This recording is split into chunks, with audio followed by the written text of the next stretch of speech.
Are you seeking to understand who you are, what you want from life, and where you fit into this busy world? The Man That Can Project Self-Discovery Program is the program to help you answer those questions. This program with 3 comprehensive modules helps you get clear on who you are as a man, what you want from your life, and where you can set yourself up to thrive. Throughout this program, you're going to dive deep on some of the life's questions that only the most successful people ever spend time to answer. It's not only about standing out in this busy world, but it is using your life experiences to create a better life for yourself.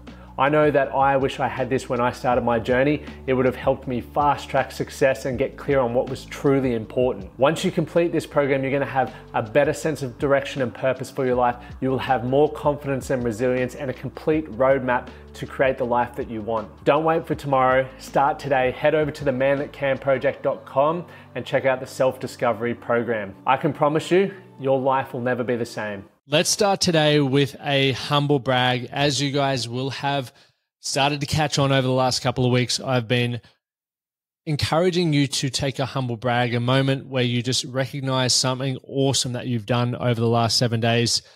For me, for those of you who are watching on YouTube, you can definitely see I'm still in America. However, when this is being released, I am back in Australia and I'm probably currently doing or facilitating our workshop right now. So I guess something that I'm proud of at the moment is we have 21 blokes, 17 of who I have never really met before, going away for the Fit on the Farm workshop, where we are helping them realign their personal and professional vision, setting the goals to help them become the best version of themselves and having an awesome experience on the farm, thrown in a half marathon. So very pumped about that. And it's just great. I know it's going to be awesome being back in Australia. So I'm very excited. I'm actually flying out tomorrow, but hey, at the time of this is releasing, because I had to be organized, I had to preload a few episodes, I'm back in Oz and I can tell you it's bloody good. So I would love to hear from you guys. What is something you have done well over the last 7 days? Now, today's guest and in this conversation, what you can expect to learn with Jordan Ta'amu is faith, family, football, what it was like growing up in Hawaii. Now, I've spent a bit of time in Hawaii. I absolutely love it. And when I come back to Nashville, we're going to be heading back to Australia again at the end of September, I think it is. We're stopping off in Hawaii for a couple of days, so I'm very excited to spend some more time around there.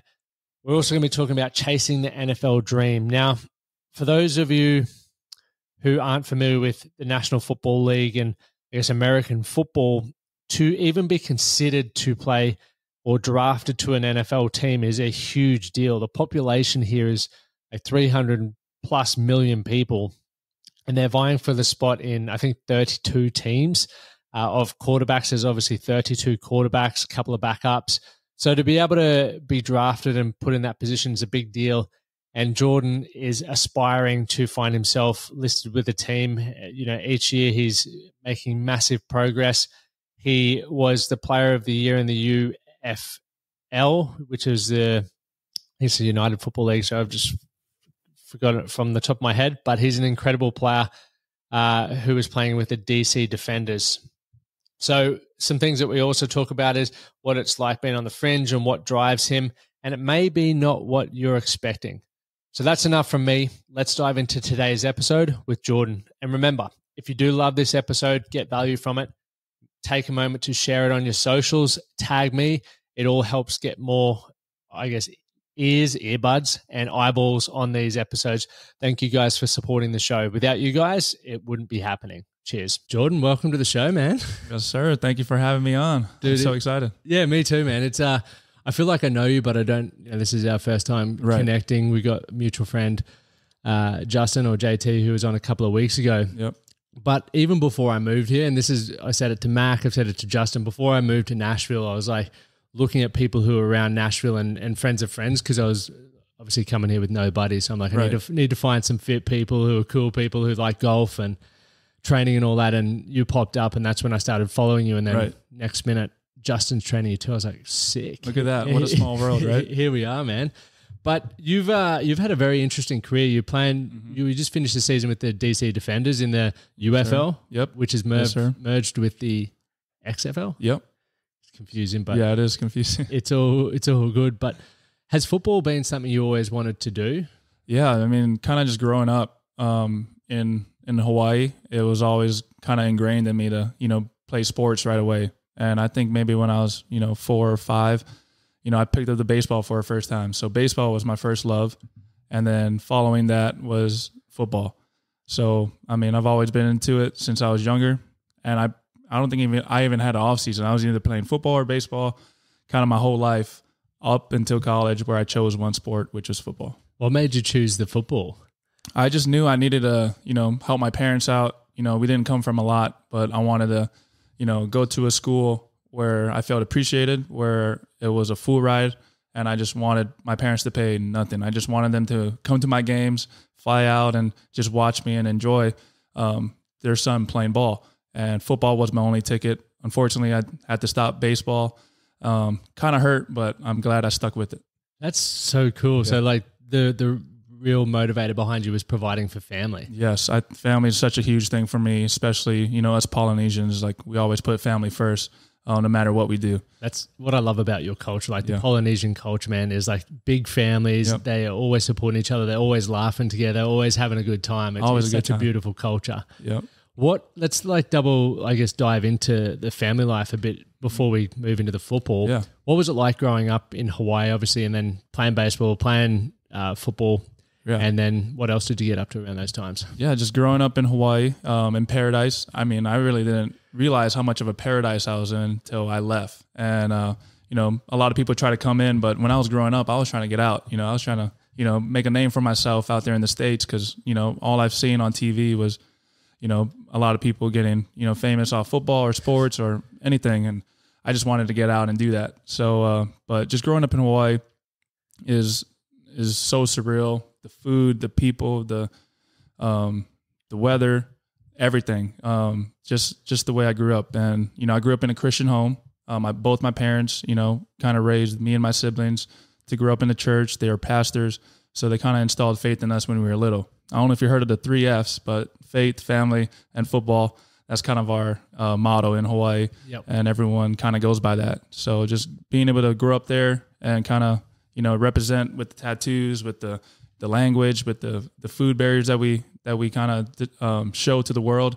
I mean, it's such a surreal feeling. I'm still showing my friends to this day that Spam is good, rice is good. We eat all this, amazing food. And talk to me about Spam quickly, dude. I love Spam. I mean, it's just been a staple since I was little. Yeah. And when I got to college, I was like, have y'all tried Spam? And they're like, ew, what is that? And I was like, probably the best breakfast you have in your life. Spam, eggs, rice, and that's all you need.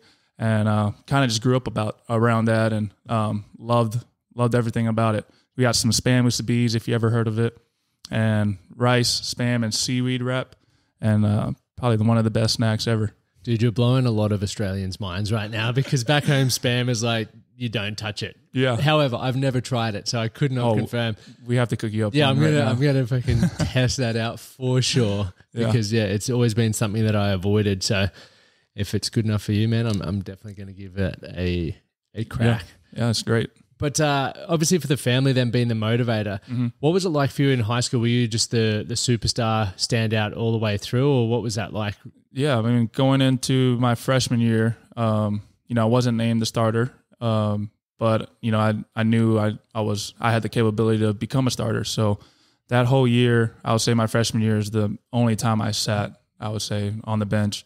Kind of learning in front of our sophomore quarterback. And when it came to my sophomore year, he was a junior. That's when they were like, hey, Jordan, I think you have potential to, beat him out. And I'm such a competitive kid. I've always been since I was little. And I had that competitive mindset. And my coach gave me that opportunity to, take the starting job.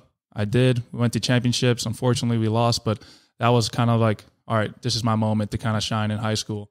And from there on, I kind of, took it and ran with it, and been playing baseball and football back and forth. So, and I was like, you know what, I'm going to just give up baseball, because I think football is my passion. And just being that guy in high school kind of felt good. I was really small, skinny, but felt like I had led my team to a lot of great wins, but would not have happened without, God and my coaches.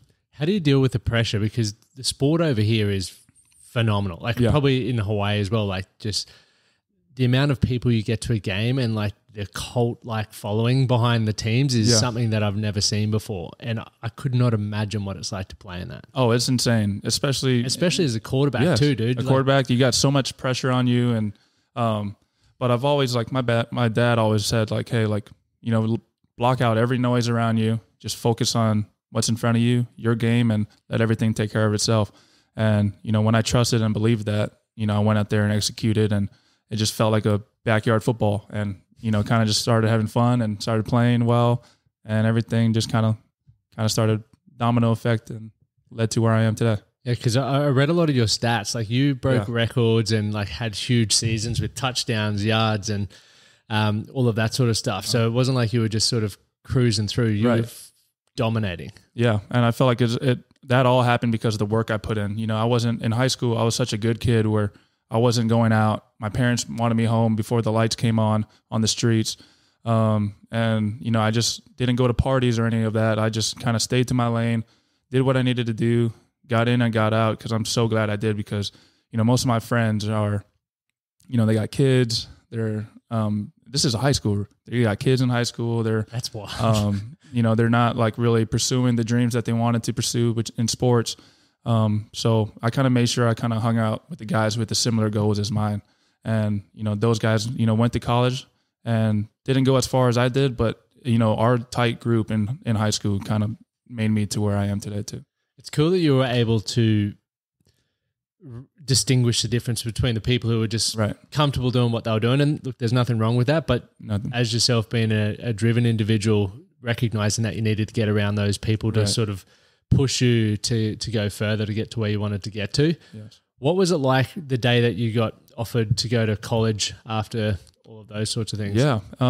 My first, you know, I got like a bunch of, you know, D2, D3 calls, and, you know, I was getting excited. This was like my first time kind of hearing college names pop up in my email, or giving me phone calls and talking to coaches, and felt so surreal. And, you know, none of them offered me a scholarship.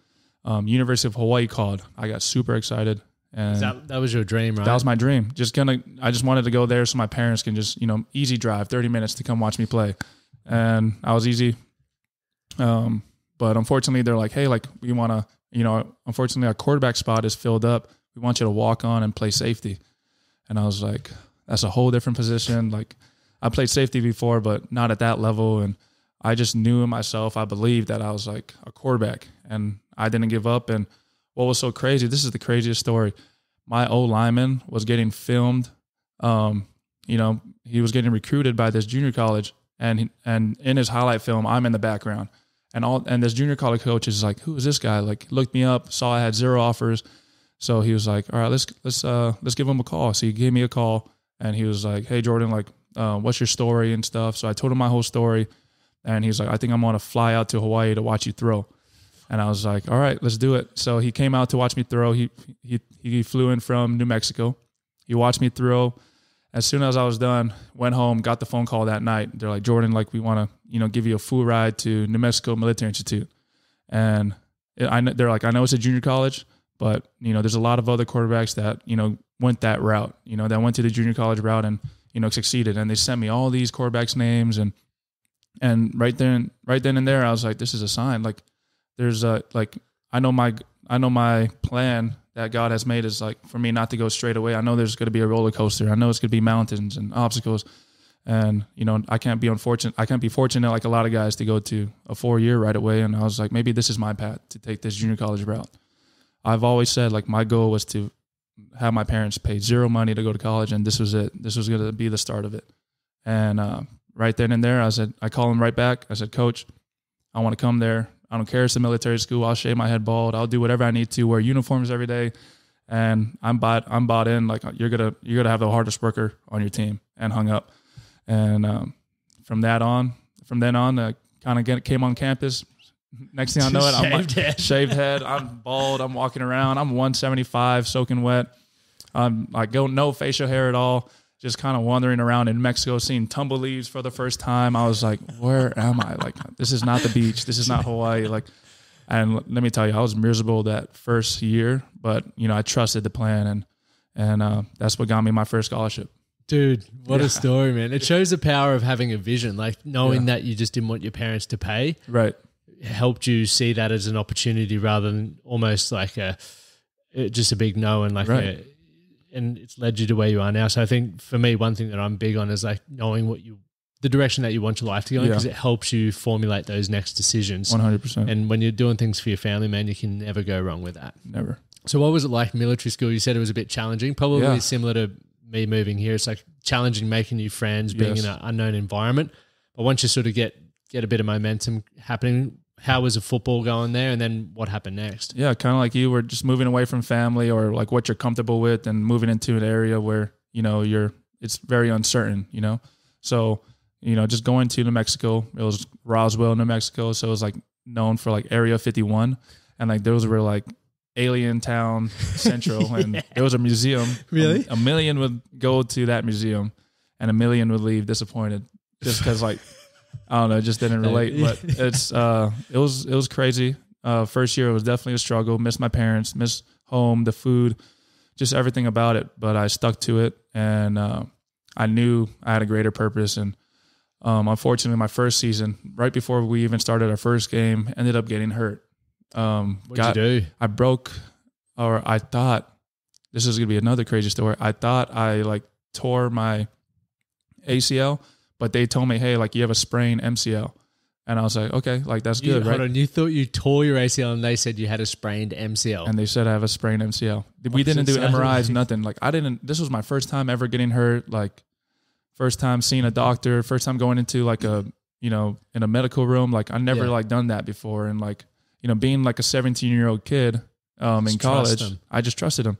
So I was like, all right, it's a sprained MCL. Let's do this rehab. Let's get right. And let me tell you, I was up and ready in 2 months. So in 2 months, I like busted my butt, did whatever I needed to do. I was there like 3-4 times a day, just trying to get right, just so I can play. Because if I can't make it out of this junior college, I'm done. Like there's no other way or option for me to go because football, and that's all I knew. And when 2 months go by, and I'm like the second string quarterback now.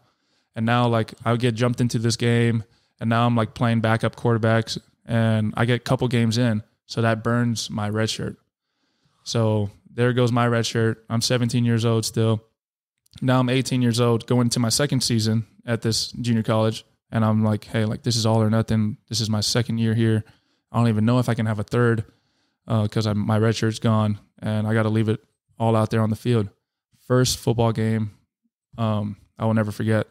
This was at home against Air Force. I threw 8 touchdown passes, and 8.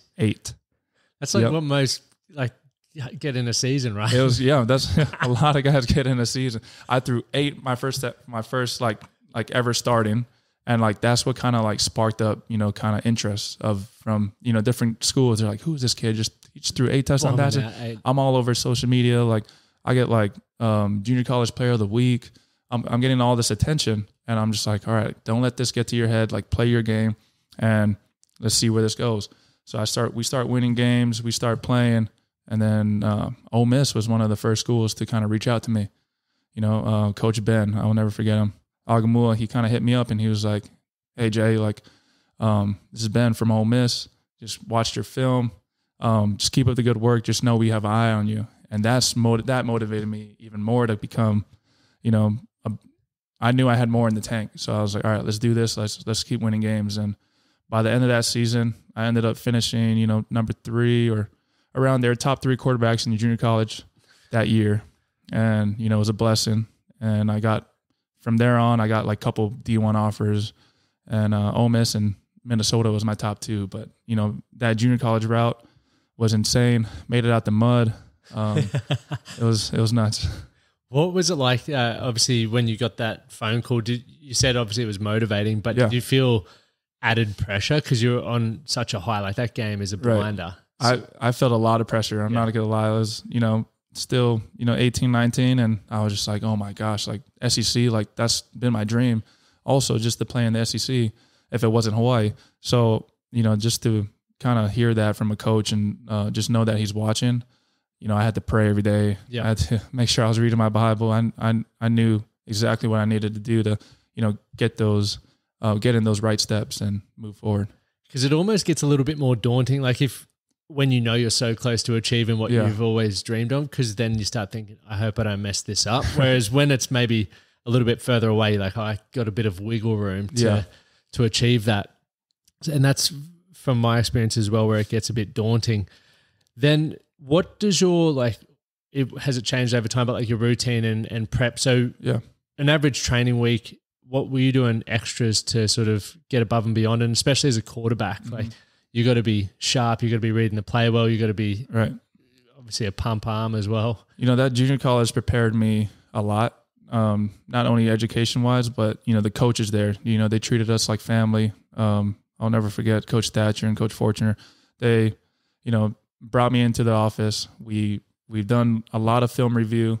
We've done 2-minute drills, like on this little like a clipboard that's like a field. We had a quarter kind of with the ball and like situational footballs. And, you know, that kind of prepared me, you know, for the situations I've had like throughout my whole football career. And, you know, just going there and went to class in the morning, right after class, or like lunch, I would go right into the film room with my coach. We would watch film. Then I'll go right back after lunch. Then I'll go right back to classes. After classes again, then we would have actual meetings. So I always wanted that head start of like, all right, let me learn something. Let me go and, you know, do my classes and stuff. And on my free time, let me look at those plays, or let me look at to see what I needed to work on. And then when I go back to practice in the late afternoons, I already know exactly what I need to work on, or they're kind of repeating everything twice. So now it's in my head already. All right, now it's kind of installed in me. Now I just have to go out there and execute it in practice, because if I do it in practice, I'm going to do it in the game. And that's always been my mindset. So after practice, kind of go shower. Then I would go in there and film review while everyone goes back to their dorm or to their room. I'll film review on what I, you know, missed during practice. And, you know, I'll take that with me to bed, kind of, you know, look at it before I go to bed. If I need to like fix something, or if there was a play I messed up on, I made sure like I always, you know, kind of went back and looked at it, and kind of went back to bed and kind of did the same thing for 4 days until it was ready for game. That's incredible. Yeah.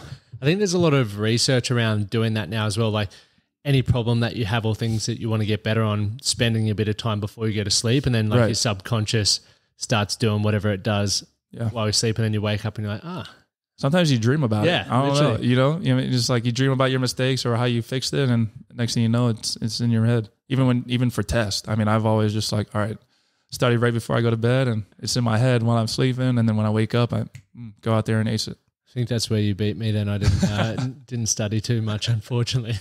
But then, so your first year at Ole Miss, what was that like? Obviously, going from, so it was the junior to college. D1. Like, what was the main differences in the setup and the way the programs were run? It was a huge change. Just, you know, going from, you know, having a bedtime to because it was a military school. So I had to wear my uniform, had to make sure my shoes were shined, my bed was squared away, everything in my room was polished, clean. I'm such a neat guy now because of it. And like, you know, that, you know, the discipline that they installed in me is still in me today. And just how I dress or how I go about myself and carry myself is all because of that junior college experience. But, you know, the difference between that and Ole Miss was just the free time I had. At Ole Miss, there was so much free time. I didn't have structure like how I did at, you know, at that junior college, but, you know, that's where you become a man, is where you establish your own structures. Like when you create your own schedule, when you know, do things that others ain't doing. And when I got to Ole Miss, it was just such a surreal feeling of like, dang, this is a college. Like I'm walking around, you know, there's, you know, there's pretty girls. Like, I don't know. It was just like everything was in my way. Like, so I was just like, filled with distractions. Yes, filled with distractions. I was in the South, and you know what made me choose Ole Miss was that Southern hospitality. The love, the family. So getting back to the family thing, and family means a lot to me, and they treated me and my family very well, and it felt like family. So I committed there, and it was such a surreal and crazy feeling. How did you block out the distractions? Because I know a lot of people struggle with that. They've got an idea of things that they want to achieve, and you know, most people know what they should be doing to do that, but then life gets in the way. So how do you, or what do you think made you different? Let's take a quick break. Are you tired of waking up with a dry mouth, feeling sluggish? I was too, until I discovered the power of mouth taping. I read a book called Breathe, and it opened my eyes to how I could get a better sleep. So I started taping my mouth, and the results were astounding. Not only did I wake up feeling refreshed, but the data on my Whoop suggested I was getting more REM and more deep sleep, which led to me feeling better every morning. But I wanted a better solution, not just sticky tape, something that was effective and comfortable. That is why I co-founded Recover Right with a few friends. We are dedicated to helping Australians get fast and easy access to mouth tape and nose tape so you can breathe better, sleep better, and recover right. Use the discount code TMTCP for 10% off at the checkout. Sleep better with Recover Right. Yeah, I think it was just, the kind of the way I grew up. So I was kind of hesitant about everything, So I kind of made sure I hung out with the right friends again, made sure I was going to bed on time. Like sleep was super huge to me, but also, I had my fun moments, it's college. So I was out there and about and having my fun moments, but at the same time I knew when to lock in and, off season, that's when we put in the work, and I got there that spring. So that's when I was, putting in that work to make the team or even start. And, before I got to that campus, they told me, they're like, hey, we have a 5-star quarterback in front of you. So we don't know if you're going to start, but we want you to prepare every week like you are. You will be our second string guy. So just be ready at any given moment. What's it like having to, and so were you on scholarship then as well? I was, yeah. Yep. So it's still aligning with your vision, but what's it like having to put in all the work and just waiting for your opportunity? Yeah. I mean, it's just been that was a crazy feeling, just kind of waiting. And, I've always, referred back to, God having a plan and, my favorite scripture. So it's just always, it was just always like, all right, Jordan, when your time has come, you got to go out there and make it and get the best, make the most out of it, basically. So I've always just trained and always knew hey, my time's going to come. And once my opportunity comes, I'm going to go out there and chase it and let nobody get it from me. That was my mindset. That's so sick. Yeah.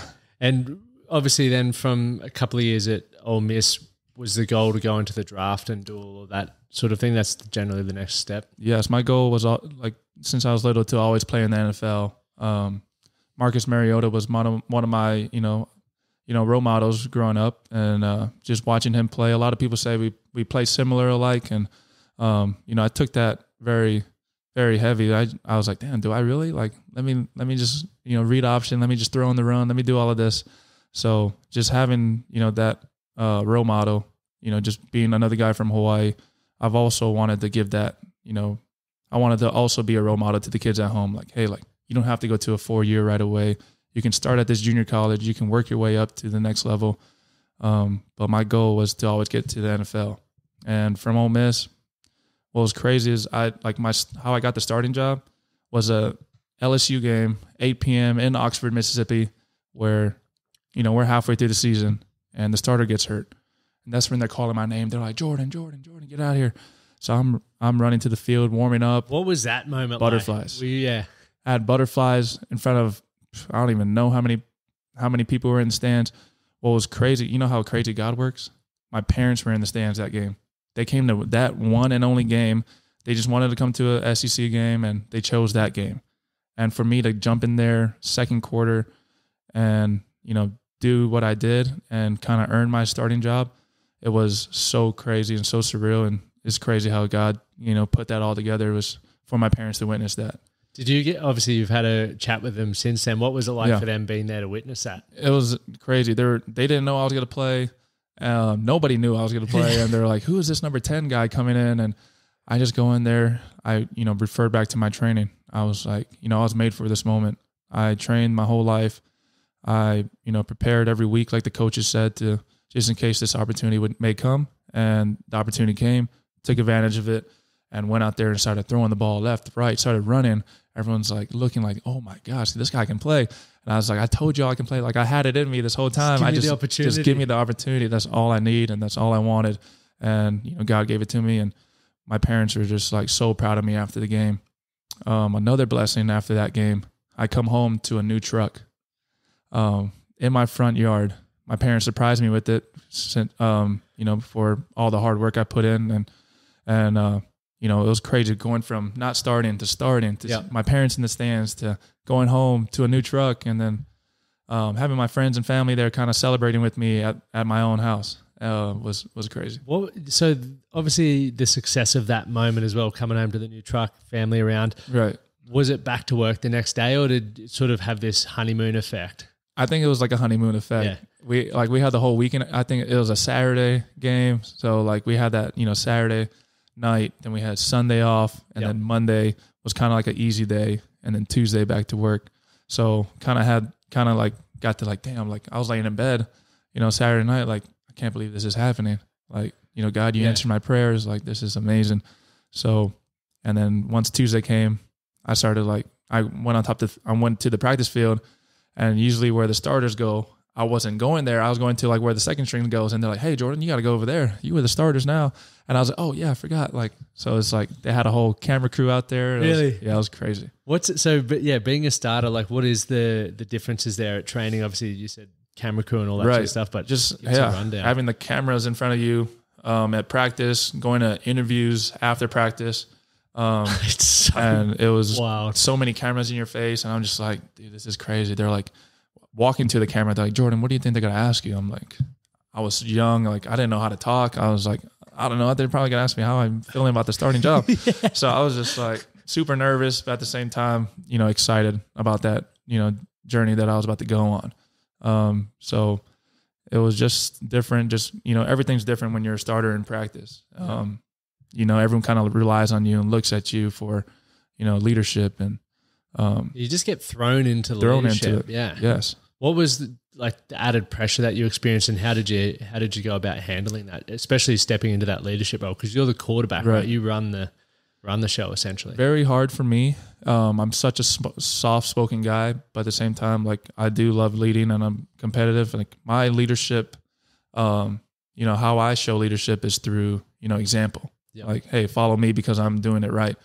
But I had to step out of my comfort zone. I had to tell guys, hey, let's pick it up. Let's do this right here. Let's move the ball fast. And that's what we're known. We're a fast offense. And I made sure that every time I touched the ball that, we were making a positive play and moving fast. And I made sure, everything was, flowing exactly how the coaches wanted.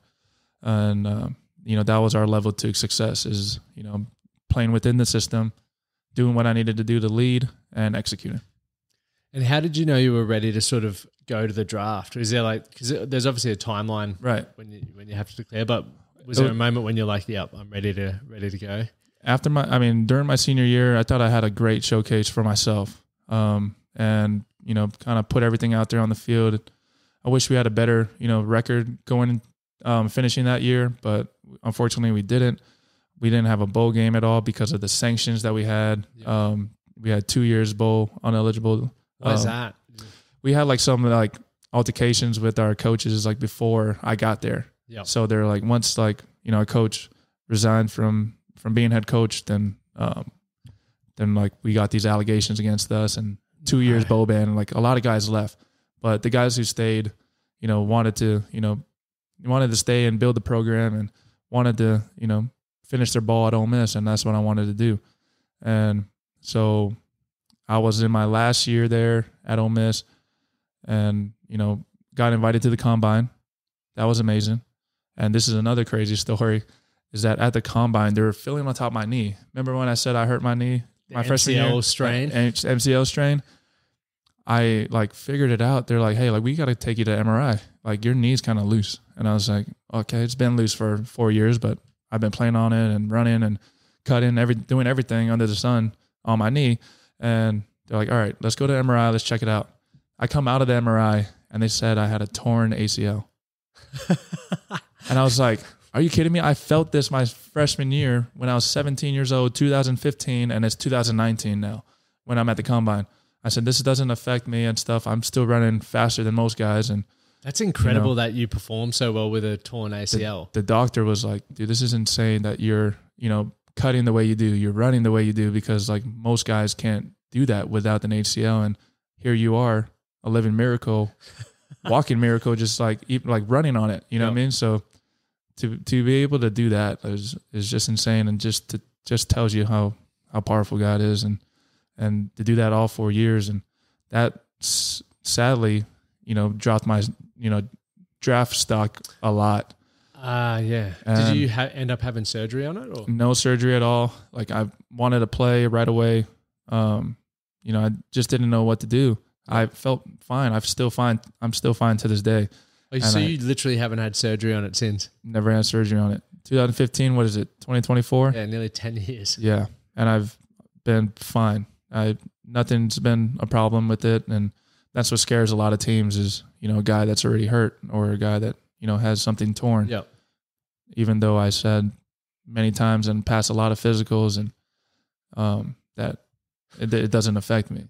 So I didn't get drafted that year. What was that like, not being drafted? It was crazy. I was in Hawaii at the time watching the draft with, my family. I had my grandmother there, had, cousins, mom, dad, brother, sisters, and was just waiting for my name, waiting for a call, and had my phone next to me, and we watched all 3 days and nothing. And, not only lie, I cried a little bit in my room, and I was like, dude, this can't be happening right now. Like, and then I get a phone call from my agent, and he was like, hey, like, we got 2, rookie invites. Do you want to take it? And I was like, God, if this is your stepping stool to help me get back into it, then let's do it. So I told him, hey, let's do it. Like, I want to continue playing.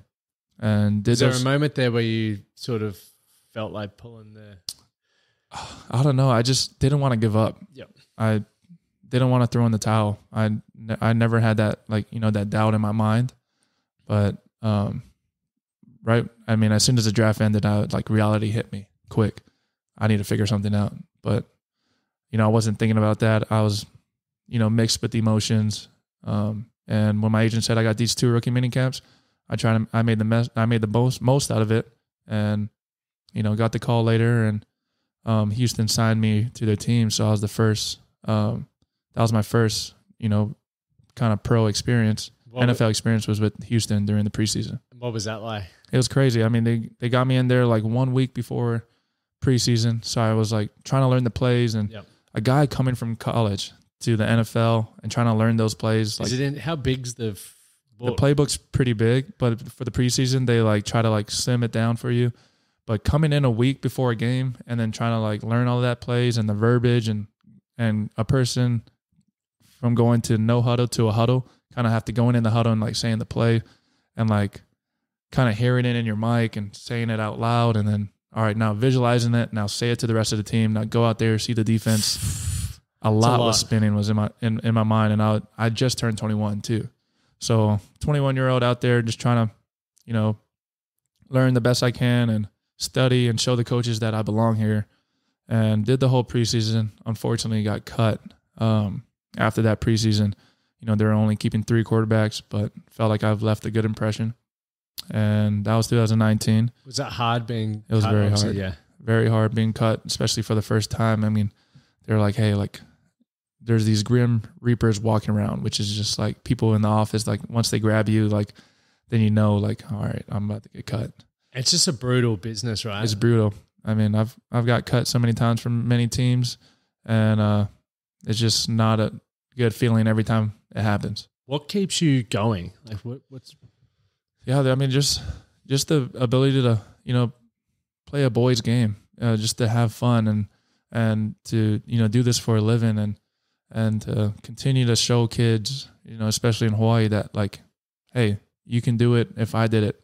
Just I love motivating people. I love sharing my story and my journey and how it can affect your life, and not only to kids but to young adults. And it doesn't have to be with sports. It can be with work, with school. And that's so cool about my story is that when opportunity comes, you got to take the most and take it and make the most out of it. And if I had a book, it would be titled Opportunity, because how many opportunities I had and I took advantage of it.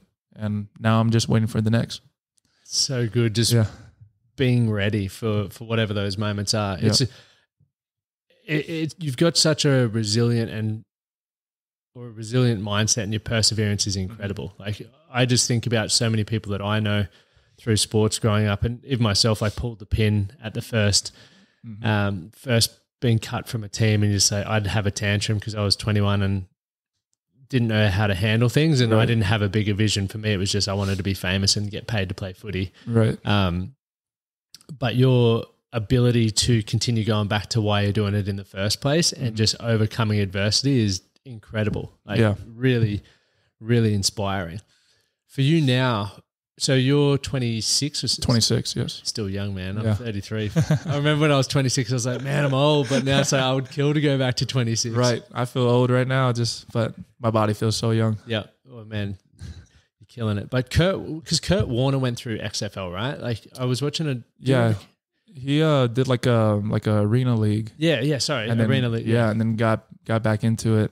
And it was one of the greats from that. So that's like... The greatest show on tour. Yeah. Yep. So it's going to be awesome to continue following the things that you're working towards. So what does your off season look like now? Because you've just finished... we didn't even dive into where you went next after being cut. Yeah. I mean, if you want to go into it. Yeah, I'd love to, man. Yeah. After being cut, that was 2019. And then 2020, the XFL came out.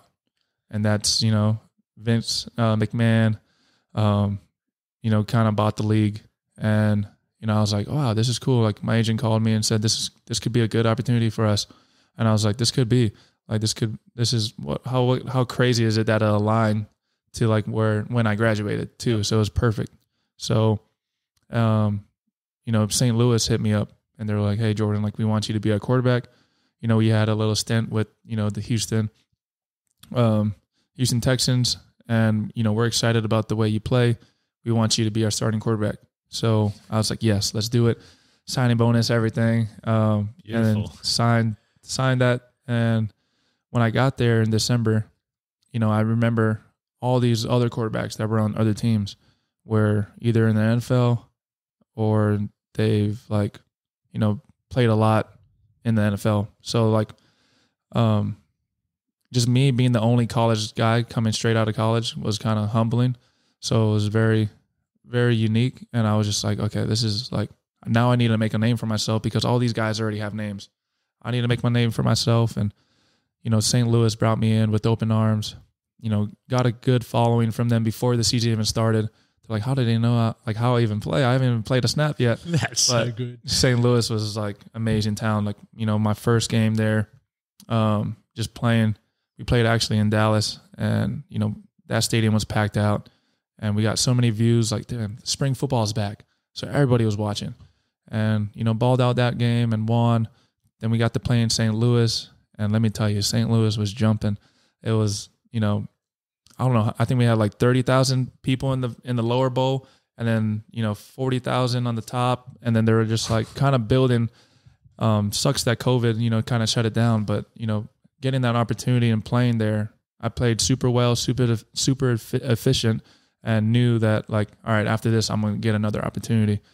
And St. Louis did good to me with the XFL. COVID hit, and straight from COVID, I got a call from the Kansas City Chiefs that same year, 2020, and Andy Reid was on the phone, and I was like, hey coach, he's like, hey Jordan, we want to sign you to our team. Let's get you rolling. You're going to be here for rookie minicamp, so can't wait to meet you. And hung up the phone, and I was super ecstatic. And going from St. Louis to Kansas City right there was crazy. What a roller coaster! Yeah, a roller coaster. Yeah, it was nuts. Oh man! And what was it like at Kansas City? It was awesome. Just being able to meet Patrick Mahomes and Travis Kelce and Tyreek Hill when he was there, and then Chad Henne, which is the backup quarterback. Yeah. So just having those guys and just kind of meeting them and kind of going into it, I was just on the practice squad, so I was always, working. But the quarterbacks kind of got in the same time, so kind of felt like my junior college schedule. We would get in before everybody, but with no classes though. We came in with everybody. Yeah. Or we came in, with all the quarterbacks. Before everyone got there, we would study our plays or whatever we had that day. Then we would go eat breakfast, And then after breakfast would be team meeting, and then we would have an offensive meeting. Then we would kind of go over the same things that we went over as quarterbacks in the morning. Yep. So now it's our second time kind of hearing it and seeing it. All right, now we should get very familiarized with it. And then we would go out there, lunch, like a short little snack, lunch, then practice. And then from practice, after practice, we would have meetings again. And then the quarterbacks would stay later just to watch film for the next day. So it kind of felt like my junior college year. I'm like, oh, okay, this is cool. And just being able to learn and see, Patrick Mahomes and Chad Henne, their work ethic was amazing. Just the way they hold themselves, the way they lead, the way they carry themselves around the locker room and treat others, even the equipment guys. I mean, it kind of showed me that, like, no matter who you are or how high you get in life, always treat, everyone the same. And they've done that. They welcomed me with open arms. We joke around, we laugh, and, created a bond like no other. So just being there was awesome. Yeah. Did you find, you mentioned when you first went to the Texans, it was really hard to get your head around the huddles and the plays really quickly. Did you feel like you'd grown and improved on that? I feel like I've grown a lot on that, just because I had like a true, whole preseason to kind of learn everything instead of getting jumped into the fire a week out. You know what I mean? So being able to learn and kind of have coaches be there, like, hey, like, this is the play, this is what we're doing, here's the concept, and this is why we say the play, and then here's what you need to do on the play. It would have, like, wide receivers, running backs, quarterbacks, O-line, and it would tell each position what they have to do. Yep.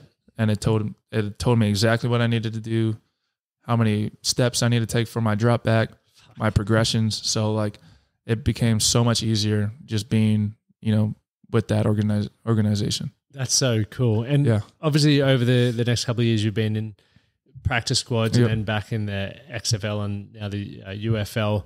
Yep. What do you feel are, like, the main things from feedback from teams, and even just what you understand and know about yourself that you need to work on, or, like, what opportunity do you feel you need to showcase your talent? Yeah, I mean, for me, I just always, need that one opportunity again. And, the spring league from the USFL, gave me an opportunity. The XFL last year gave me an opportunity.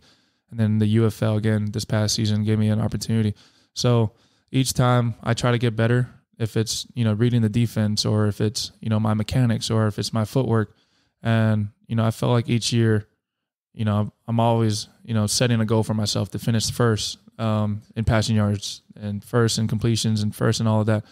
So I've always set a goal for myself and always held myself to a high standard, because I know I can reach it. And, some people say you got it or you don't. And I believe in myself. My parents believe in me. I believe in God. So it's like everything kind of aligns the way it needs to, or it should be. Do you feel the self-beliefs come from the reps that you've put in, like, in how you conduct yourself, or where has it come from? I think it honestly comes from definitely the reps. The confidence in myself comes from the reps, and comes from, my training.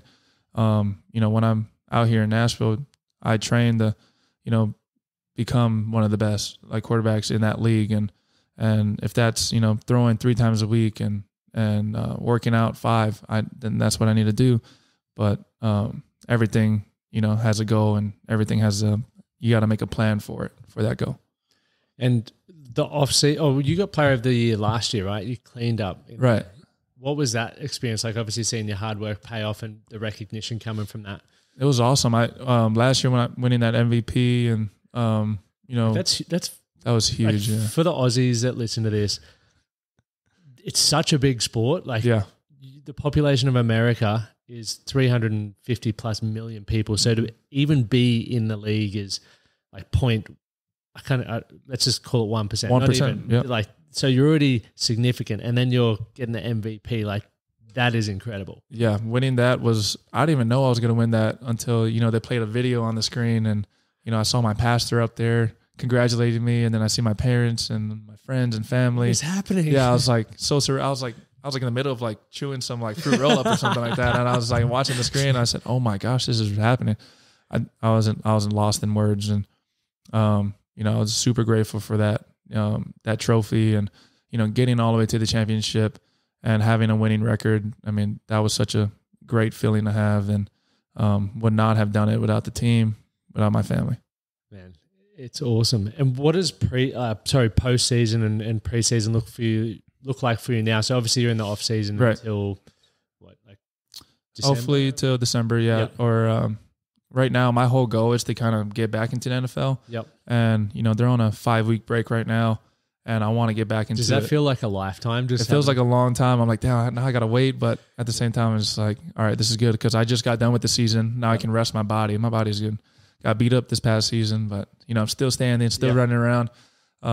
So, what my off season looks like is, kind of train these next couple of weeks.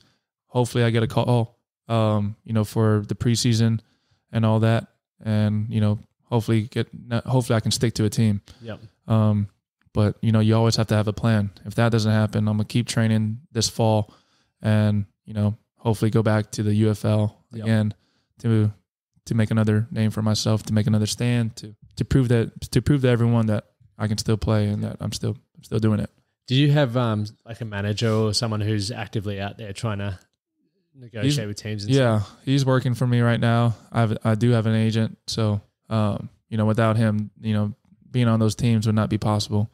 But he's working right now, or he should be. So yeah, it's like he's literally just get back to work.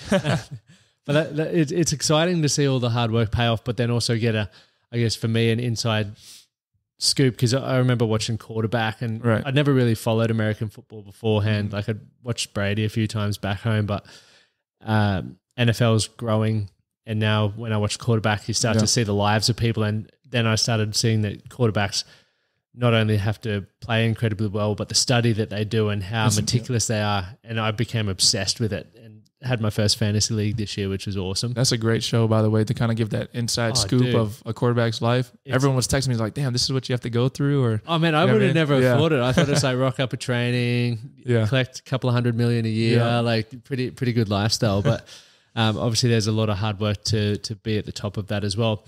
The goal for you moving back forward, what do you feel the biggest challenge is that you're going to be facing over the next couple of weeks moving forward? Yeah, I mean, the biggest challenge I would say is motivating myself. Yep. Motivation is such a hard thing for a lot of people out there. Yeah. And, if you can create a schedule, if you can maintain a fit lifestyle and know that, eating healthy, I mean, all that comes into, being disciplined and knowing what goes into your body and what, we're getting older. And I have to stretch a lot now, a lot more than I've used to. So kind of taking all that seriously now, like if that's, doing yoga, if that's doing Pilates, just doing all the muscle work that I usually don't work to kind of maintain that.